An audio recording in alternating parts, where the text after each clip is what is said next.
हमारे पास देश के जाने माने ज्योतिष और कर्मकांड के विशेषज्ञ राजकुमार जी मौजूद हैं। राजकुमार शास्त्री जी, आपका बहुत बहुत स्वागत है जी। बहुत बड़ा आपसे ही शुरू करते हैं कि क्या कंफ्यूजन है, क्यों ऐसा होता है कि 2 दिन जो है ये त्योहार मनाए जाते हैं? प्रवीण जी, देखिए, प्रत्यक्षम ज्योतिषम शास्त्रम चंद्रार्को यत्र साक्षिणः। पंचांग की गणना के निर्यण के आधार पर और द्रग गणित के आधार पर इस प्रकार से किया जाता है। अब यहाँ पर कुछ क्या है कि इस वर्ष एक पारंपरिक वहाँ पर पेपर में जैसा आया है कि पारंपरिक गणित के आधार पर यह घोषणा की गई है। जब ज्योतिष प्रत्यक्ष शास्त्र है तो फिर द्रग गणित के आधार पर होना चाहिए, क्योंकि वह तो ज्योतिष उसको नहीं मानता जो दिखाई नहीं पड़ता। ज्योतिष यथा शिखा मयूराणाम नागानाम मणयो यथा तद वेदांग शास्त्राणाम ज्योतिषम मूर्धिन संस्थितम। ज्योतिष वह शास्त्र है जैसे मणिधारी सर्प में जो है, सर्पों में मणिधारी सर्प है, और कलगीधारी मोर जो है मोरों में श्रेष्ठ है। उसी प्रकार से छंदा पादौ तो वेदस्य हस्तौ कल्पोथ पठ्यते। ये 6 शास्त्रों में जो यही 6 शास्त्र हैं वही 6 वेद के अंग हैं, एक ही बात है। अब यहाँ पर क्या है कि तिथिवार नक्षत्रम चा योगम करणम एव चा। योग करण तिथिवार और नक्षत्र को मिला करके पंचांग बनता है। चंद्रमा, यह हमारा जो पूरा ब्रह्मांड है यह 360 अंशों का है, और इस पूरे ब्रह्मांड को का परिभ्रमण करने में पृथ्वी को जो है ये 365 दिन लगते। देखिए, 2 प्रकार के सिद्धांत मिलते हैं, एक प्राचीन सिद्धांत है और एक आधुनिक सिद्धांत है। आधुनिक सिद्धांत जो है वो आर्यभट्ट का सिद्धांत है, जो ये जिसने सिद्ध कर दिया है कि पृथ्वी सूर्य की परिक्रमा करती है। लेकिन जो प्राचीन सिद्धांत है उसके अनुसार पृथ्वी स्थिर है और सूर्य जो है वो पृथ्वी की परिक्रमा करता है। जैसा कि पुरुष सूक्त में कि सप्ता स्वा सन परिधेय स्त्री सप्त समिधा कृता देवा यज्ञस्तन्वान अभिधनम कुर है। तो ये वेद का। अब यहाँ की भगवान सूर्य एक रथ पर विराजमान हैं, गरुड़ के भाई जो अरुण हैं वो उनके रथ को चला रहे हैं, और भगवान सूर्य सभी को जो है प्रकाशित करते हुए प्रातः काल से लेकर के सायंकाल तक अस्ताचल में, उदयाचल से होकर अस्ताचल में जाते हैं। तो इस प्रकार से 2 सिद्धांत मिलते हैं।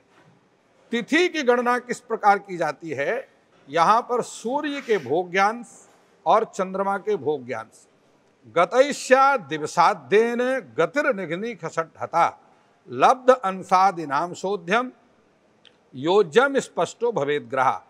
हर पंचांग में सूर्य उदय काल के ग्रह स्पष्ट दिए रहते हैं।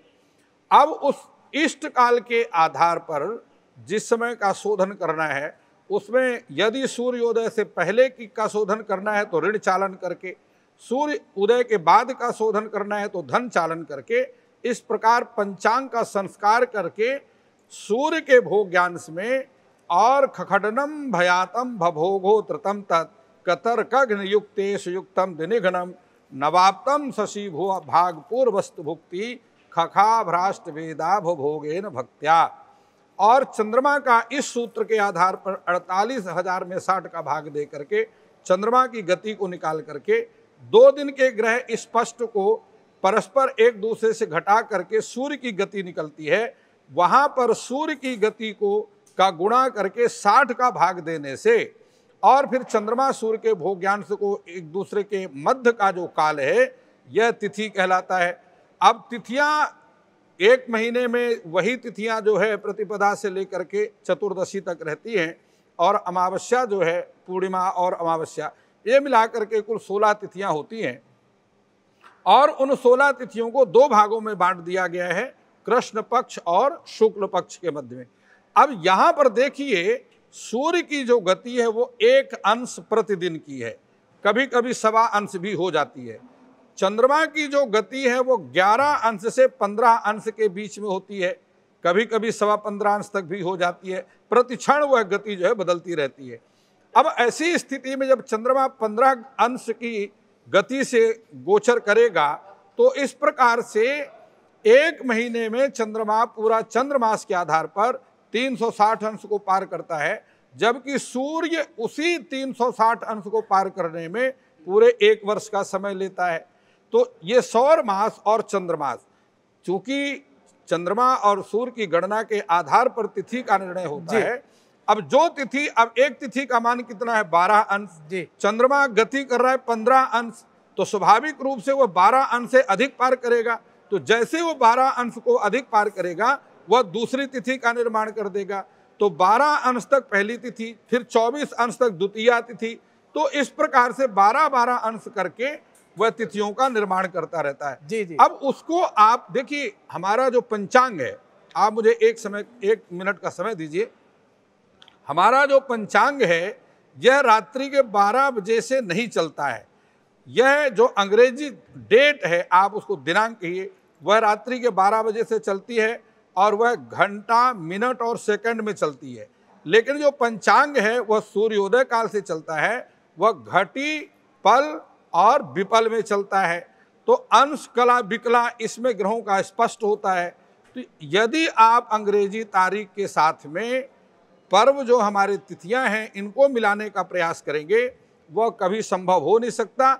आजकल के लोग यही कर रहे हैं, अंग्रेजी डेट के साथ में पर्व को मिलाना चाहते हैं, इसलिए लोगों के मन में कंफ्यूजन है, क्योंकि उसका ज्ञान नहीं है। जो ज्ञान होता है वह शंका का निवारण करता है, अज्ञान शंकाएं पैदा करता है। ये जो अंग्रेजी तारीख को जो है हम हिंदी तिथि से मिला रहे हैं, इसलिए गड़बड़ हो रहा है। अंग्रेजी तारीख को छोड़ दिया जाए, तिथि को लिया जाए, तो ये कंफ्यूजन नहीं होगा। तो जैसे अब इसमें जो हमारे पंचांग जो छपे हुए हैं, सब में 1 तारीख लिखा हुआ है। आप लोगों ने कहा कि जी 31 को मनाना चाहिए, दीपावली की बात कर रहा हूँ। तो जब हम क्या अंग्रेजी तारीख छोड़ देंगे तो ये कंफ्यूजन नहीं होगा, सारे पंचांग में एक डेट आ जाएगी। आपका क्या कहना है? देखिए, वेदस्य निर्मलम चक्षुः ज्योतिष शास्त्रम कल्मषम। ज्योतिष क्या है? यह वेद का निर्मल चक्षु है जी। और ज्योतिष वह है जो नेत्रों से, ज्योतिष का अर्थ है प्रकाश, तमसो मा ज्योतिर्गमय, इसलिए कहते हैं, ठीक है ना।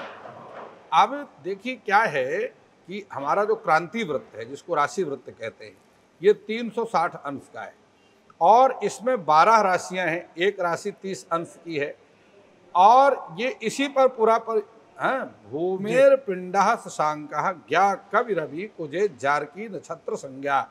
किसी ग्रह की गति कम है, किसी की ज़्यादा है। शनि की बहुत कम है, वह 2.5 वर्ष में एक राशि को पार करता है। तो सूर्य जो है वो 12 राशियों को 1 वर्ष में पार करता है। अब यहाँ पर स्थिति ये बन रही है कि तिथि का जिस समय उदय हो रहा है, एक तिथि 19 घंटे से लेकर के और 28-29 घंटे तक रहती है। ज़्यादातर 26 घंटे के, अन्यथा 29 घंटे तक भी जाती है। गतैर जो है, यहाँ भयात कितना भुक्त हो गया, कितना भोग बाकी है, ये सारी स्थितियों को अब ये चाहते हैं आप कि सूर्योदय से तिथि आरंभ हो और दूसरे सूर्योदय में समाप्त हो जाए। वो हो नहीं सकता, क्योंकि सूर्योदय से सूर्योदय तक ये 24 घंटे हैं और तिथि का मान 26 घंटा है। किसी तिथि का मान 29 घंटा भी होता है, 28 घंटा भी होता है। इस विषय को लेकर के एक बार नहीं, कम से कम 10 शास्त्रार्थ हो चुके हैं।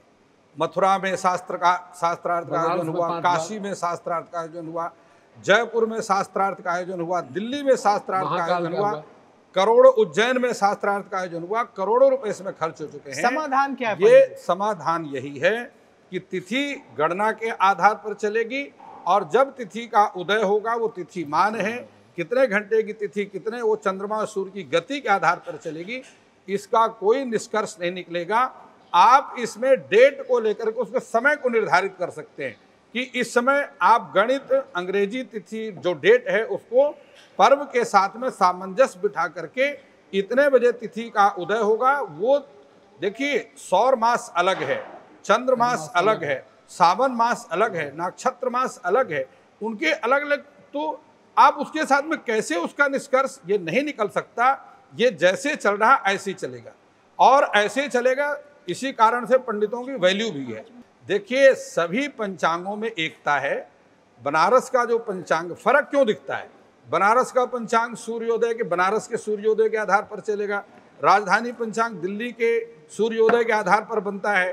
चंडीगढ़ का जो देवी दयाल जी का जो इनके पास में पंचांग है, वहाँ के सूर्योदय के आधार पर चलता है, तो पंचांगों में एकता कैसे आ सकती है? वो पंचांग वहाँ का, उसके लिए पंचांग का संस्कार किया जाता है, जो मैंने आपको चालन बतलाया, धन चालन और ऋण चालन करके। यही मैं जानना चाहता हूँ कि एक पंचांग नहीं बन सकता देश का। बिल्कुल पंचांग एक ही है, पंचांग एक ही है, पंचांग के अंदर कोई नहीं है, एक होना चाहिए। जी बताइए दयानंद जी। कि अभी यही सिद्ध नहीं हो सका कि विज्ञान जो कहता वो सही है या शास्त्र जो कहता वो सही है।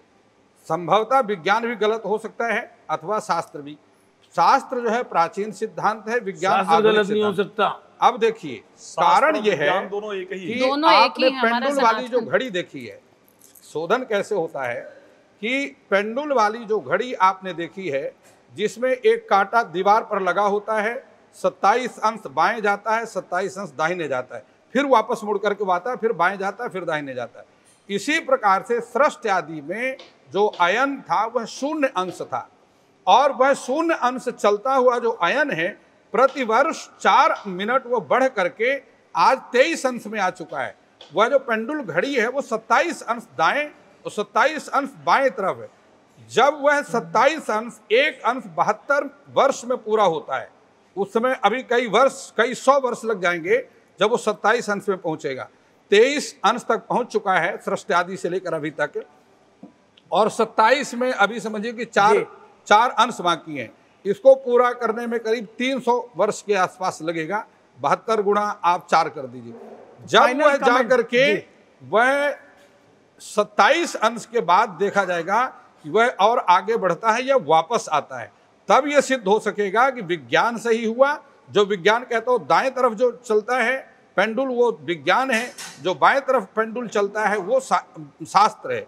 तब जाकर के सिद्ध हो सकेगा कि जो शास्त्र कह रहे हैं वो सही है या जो विज्ञान कह रहा है वो सही है।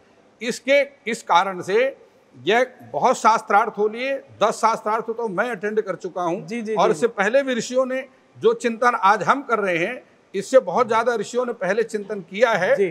तो इस कारण से इसका कोई रिजल्ट नहीं निकलेगा। अगर आप मुझसे जुड़ करके अपनी समस्याओं का समाधान चाहते हैं और चाहते हैं कि आपकी समस्याओं को ज्योतिष के माध्यम से सुलझाया जाए, तो आप हमसे संपर्क कर सकते हैं, जुड़ सकते हैं एस्ट्रो तक पर।